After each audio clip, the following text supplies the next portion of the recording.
Welcome back to Life the Germ. I'm your host Jeremy, and um, feeling pretty under the weather right now. I probably should be like just taking a nap, but um, my mom kind of gave me this little. I know she's tuning in, so it kind of makes it extra funny. But I got this little like kind of thing where um, I I feel like I always need to be doing something, like. So I'm like, I've been in bed. I actually tried going into work today, and I don't know. I just felt really tired, and my brain just wasn't there. And first, like a scientist, especially, it's just if your brain's not in it, it's like there's no point in going. Like you really have to be all in, kind of thing. So I was like, yeah, this isn't the day. I'm glad I gave it a shot. I got to drive to work and kind of get out of the house a little bit, but yeah, just not the best day to get stuff done. But yeah, I'm sucking on like a little. It's I think have you guys heard of Zycam before? It's like a this like lozenge, a zinc lozenge. That word is so weird to me, but um, it's like a zinc has been shown to actually inhibit certain viruses from replicating. Um, so giving you guys a little biology fact, like I used to do back in the day. The enzyme that will replicate just DNA or RNA, depending on the virus, is called a polymerase. Um, and it's kind of cool. Scientists give enzymes really cool names sometimes. So an enzyme is just like usually a protein in your body that catalyzes or kind of like assists in performing a chemical reaction in your body, right? So in this case, it's um, what polymerase does is it adds another piece of like the individual subunits of DNA are called nucleotides. So the long strand is called DNA, right? But um, your polymerase is responsible for attaching another piece of another nucleotide onto the existing strand of DNA, right? Um, and they call it polymerase because this long strand of DNA, when you have repeating subunits of a certain like molecule over and over and over again, it's called a polymer. And um, so if you can put it together, DNA is a polymer, right? And polymerase is responsible for adding one more subunit onto it, right? So polymerase. And then usually enzymes are just giving the A's. A's usually means enzyme of some sort. There's like catalase, polymerase, DNAs, there's all these different ones. But yeah, a little fun fact for you guys. But why I'm talking about the zinc is because the zinc will inhibit the polymerase. For some reason, it doesn't inhibit your polymerase replicating your DNA, but it does inhibit the viral polymerase. So it stops the virus from replicating as much, and then you coat your throat in this zinc, and then especially if you catch it really early when the virus is still trying to like replicate within your body and grow to large numbers.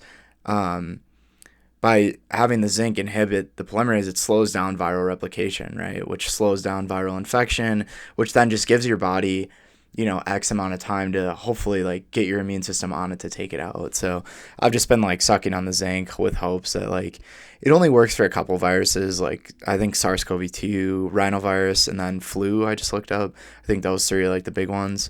Um, so like, um, if you're lucky enough to get one of those and take the Zycam, like it can actually help. But anyways, yeah, I've just been. I had like a really really tough week like the past couple weeks actually. I worked probably the second week of the new year. I worked like probably 80 hours and just like the worst. Like I was really into it. Like I really was having fun in the moment, but I had these like terrible like after effects that like I'm glad I know where my limit is, but like I um just like that week like worked like probably 80 hours and like wasn't like exercising, wasn't taking care of my body, wasn't eating properly, wasn't sleeping properly, and it just compounded into this like I don't know, for lack of a better word. I mean, I don't even think there is a better word. It was just like I just had like a breakdown, like, and I just didn't really know what was going on, and it wasn't like I needed to be like hospitalized or anything, but like I did kind of like just like feel like I just lost myself for a little while. So like this past couple weeks, I've really been trying to focus on myself more, and I think just like in general, like honestly, just this past year with like grad school kind of heating up, I don't think I've given myself like enough time to just like kind of just be with myself and like tap into myself creatively like this and like do the stuff that like I need to do to be alone and like have my own hobbies and my own like passions. Um, because I don't know, like the first year I moved out here, I was so good about like I mean that's like um, I wasn't as much life of the germ, but it was more just like I was really experimenting a lot with like photography and like really just creatively like fully tapped in. And I think it's because I had so much kind of like free time to like explore that. But now I'm like kind of in the process of like trying to like block off at least like once a week where I can still be able to like tap into that creatively, you know. But Yeah, this past Sunday was fun. I ended up working Saturday because I usually have like a meeting with my boss on Monday, so I'll usually prep for that meeting on Sunday. So like I ended up working Saturday to get that done, and then I had like Sunday all day with my girlfriend, and it was just like probably one of the best days like I've ever had in Denver, quite honestly, because like I hadn't realized I hadn't taken a Sunday off. Like I usually work like a half day on Sunday, but having the whole day, I was like, oh my god! Like I remembered how it was in high school, you know, and even in college, like I'd always work Sundays because like you kind of like set up your week by like doing a little work on Sundays. But having that Sunday off, so I might at least once a month maybe try to flip Saturday Sunday where I work Saturday and then take off Sunday because like it was just great not to feel like I had all this pressure to like prep for my week or anything. But yeah, I the inspiration for this episode, I think just kind of transitioning into the wisdom of the week, turning into like wisdom of the every other week because I don't know, I've been slacking. I got to get back on it, but part of me is like, if I don't feel like coming on, I think I've proven to myself like last year, I think I skipped like 3 weeks. So like, if I'm not feeling the upload or like what I'm talking about for the week, it's like I think it almost be better for me to just kind of hold off until I like feel that, you know. And I think that's can be a slippery slope, so I'm gonna try to keep that in check. But it's like today I like came on and I'm so excited because I like thought of this idea, um, and it almost feels like old life at the gym where I'm just coming on here because like I love it so much, you know. And like um, I do feel like near the end of the last year, I just kind of like I don't know, like again, I wasn't giving myself enough time to like think of cool ideas, and like it kind of just like felt like okay, this is the routine, let's get it done, you know. And I don't just want to like check the box, you know. I want to be on here and like feel like I'm really like giving you guys some like cool wisdom, you know. So a couple weeks ago, my sister came to visit me, which is super fun, and she came with her best friend. Shout out Kasana, and we were just chilling, and she was like, I told her I was like looking for. I think I said I was like looking for a new show, and like, or maybe she just thought it'd be good for us to watch. But like, she tuned me into this new show called Paradise, which is kind of funny. And like the inspiration for this episode. And I watched the first episode with like my sister and her and was just like instantly hooked. And I was like, this is such a cool show. Felt like so original. I'm not even going to tell you guys what it's about because it's just like, it's better just going blind. Um, because you think it's like something and then like after the first episode, you're like, what? Like, there's like ends up being way more to the story than you ever thought, and you're just like instantly, it's such an original. I mean, there are aspects of it that aren't original, but like the way they blend multiple ideas together, I think makes it this like really cool, like honestly hybrid of all these different like genres of shows, right? They like kind of like combine all these different things. But um I actually just ended up finishing the show like probably a few hours before I recorded this, and like I'm not even kidding. I know, like, I don't know, my sister probably watching this, she's probably gonna give me crap for it, but like I think for me, and I like love Breaking Bad. Like Breaking Bad is like a work of art. That season by itself, they haven't came out, I don't think, with the second season yet, but might be the best 8 episodes of television I have ever consumed. Like I like flawless, like start to finish. I was just like, you think you know what's next, and then like it turns, and you're like, what? And it just like, it just like it really just you can tell it was very thought through, and it was just great, man. And but I think after having like some time to reflect on the show, um the title Paradise is it got me thinking a little bit about paradise, because I always think it's a word that just gets tossed around. And like funny enough, I was shuffling like an old playlist, and I used to listen to these guys called Paradise Blossom, and the song just hit. Like it hadn't, like I hadn't had to have a song hit like that in so long. And like I was like, Paradise Blossom, I just finished watching Paradise, the show. I was like, okay, I need to like make an episode on Paradise, it was just like. But I think I'm always like a lot of my themes on this on Life of the Germ are really centered upon like um I think like society, and like how a lot of times I hear like remarks and things that like, this world sucks, and I have no control over it, and this and that. And I think my one of my big themes for Life of the Germ is that like I think given your position, you might have less control than other people, right? Depending on like your financial status or your education status, like like these things can give you less control over your life than I think other people that are more fortunate to have like a little more control and freedom because they have more resources. But I still truly believe that um, to a certain degree, like everyone does have control over their life, right? Like if you wanted the night tomorrow to quit your job, like you could do that, right? And there'll be consequences to that. But it's like I think um, why I started off the episode the way I did with the paper is that it's just like society gives you these preconceived notions of how to live your life, and um,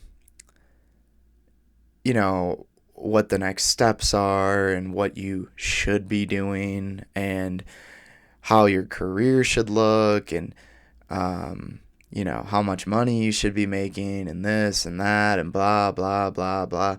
It's just it's like someone's writing the story for your own life. And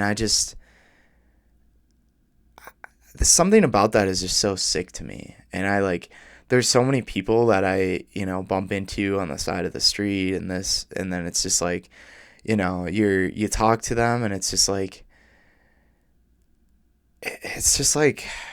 in a way, we're all living the same life on this planet, in that we're all going through the things that we're going to together, and people can relate about things that happened in their 20s and their 30s and their 40s, right? And like there is a pattern, right? But at the end of the day, like some of these people I talk to, it's just like you're really just like everyone else, And I don't want to be that guy that's like, I'm so different and I'm this and I'm that, because I am similar in a lot of ways as well. But it's just like I just think if people like stopped for a minute and like really like thought about the life they were living, and like what you quickly realize is like how much of the life you're living is being shoved down your throat a little bit, right? Where it's like um, buying certain brands of clothes, or um, going to the gym not because you want to get better, but because that's the trend, right? That, oh, I'm doing this because that's what everyone's doing, right? And it's like you're not really doing it for yourself. And that's another lesson in and of itself, is like what I've realized is that how you frame something is very, very important, right? On paper, the outcome might look the same, right? I aspire to like one day hopefully become a professor, right? And say one day that happens. On paper, there are two different routes, right? Like, let's just say route A, route B. Both routes will lead me to be a professor. But route A is me doing it to have control and power and like knowledge over people, right? But I'm still a professor, right? And I still got there because I was so obsessed with all these corrupt ideals that I still got there, right? But the other ideal, which is the way that I'm really trying to go, is I like I'm hopeful that one day like my research will be able to get into the clinic where it can like save people's lives. I'm also hopeful that I can run a lab where I can like pave the way for other future researchers, right? And give them training that they need to go on in their careers. And then, also like I want to teach courses to inspire people to get in the lab or to like think about the immune system in like a cool way that's factual and objective, right? And like both route A and B result in me being a professor, but and it's only really truly you can even say like, oh, I'm doing it, route A the malicious way. It could be like I'm still to the press you're like I'm still doing it because of X, Y, and Z, right? Like you can say the route B reasons and no one will know. I mean, maybe something will get out eventually, but on paper no one's going to know, right? But I think the scary part is that your friends, your family, and most importantly, I think like the truth inside of you knows. And what I've found like when I'm living my life is that like if you know that you're doing something that's like not truthful or you're doing it for the wrong reasons, you can do it. And people have done it and people do it and get away with it. But in the long run, like you will never be happy. You never will. You never will be, or you'll be malicious to people, or you'll do this. It never will end up being a fulfilling life, right? So it's like that's another thing in and of itself, but like framing the way you do things. Like, are you going to the gym to impress other people, to, show off that you have a good body, to do it because, oh, that's what everyone's doing right now? And that's like my biggest, like that is the scariest thing, is like, am I doing this because everyone else is doing it? And it's like, if you're doing that, I would highly suggest like thinking about like, are you doing it because you want to do it? And this is why I ripped the piece of paper, because we have these visions of paradise looking like a beach and there's palm trees and you have this little chair that you're just basking in the sun and the water, you can hear the water. It's like, if that's your paradise, I'm not dissing on it. Like, go for that, right? But I do think some of this is like we're being fed this just spoonfuls of crap that it's like, no, that's where you want to be. You want to have this big house and you want to like travel the world and you want to like post it on Instagram and do this and do that. And it's like, no, like sit down for just 5 minutes and think like, are the things that I'm actively trying to go after or am currently doing in my life, are these things that like I want? Is this my paradise, right? And I get it, like right now in your life, like especially me in my 20s, like I think it's hard to like like 100% say with truth that like right now in my life this is the paradise I want to be living, right? It truly is. And this is like the general patterns that I was talking about. Like usually you're not going to get your paradise until you like have your life set up, right? You have an established career, like you have some sort of income coming in where you can like start like really like maybe like just like living the way you want to live, right? And a lot of that unfortunately does come with like some amount of money, right?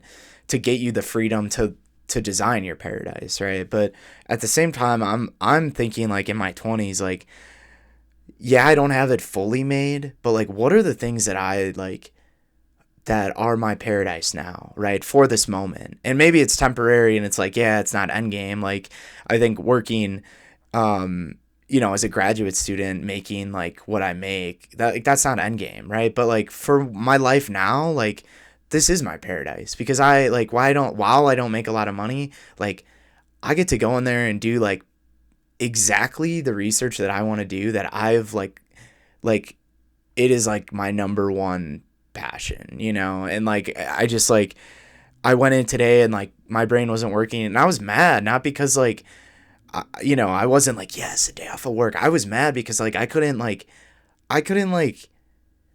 think or design experiments or like connect into that passion the way I wanted to because I was sick, and it like sucked.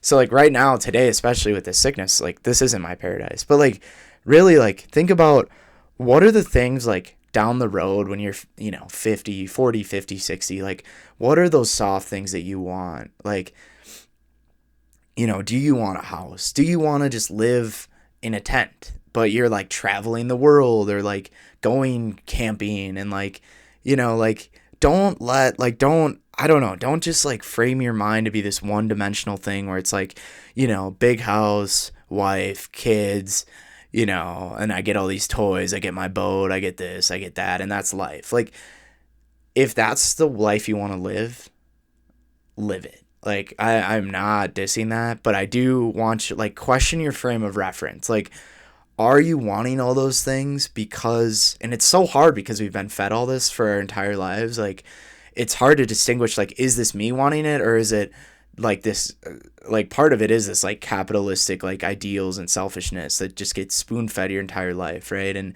like, really just, like, think about it or write it down and, like, try to distinguish that for yourself. And, like, if it is something in your heart that you're like, I really want that, that sounds so fun and something that I would love to do, like that's your paradise, right? And I'm not going to take that away from you. And maybe it is everything that it is on paper, and the things that people say, but like really like focus on like, what is my paradise? I think that's really the question that like, I've been like, I think like today it was like asking myself on the way to work. And I just think it's like such a powerful way to like frame your life. And I think that's what makes life so exciting is like not just playing it by the book, but playing it by your book, and it's like those two sentences have one word that's different. But like I said, these like subtle little frame of changes, like make it so much different. And like what do you like? Like what do you want? Who are the people that you want to be with now and when you're 40, 50, 60,